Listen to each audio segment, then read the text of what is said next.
maraming nagmamahal sa'yo.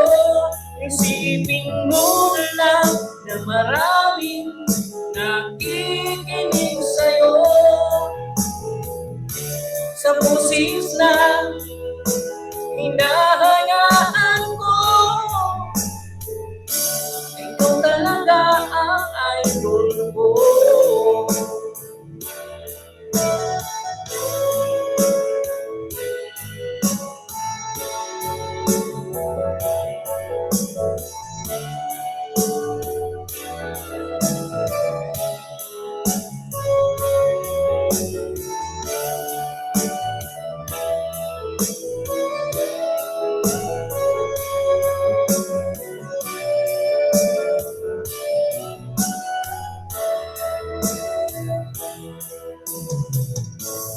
Bakit ko'y nalulungkot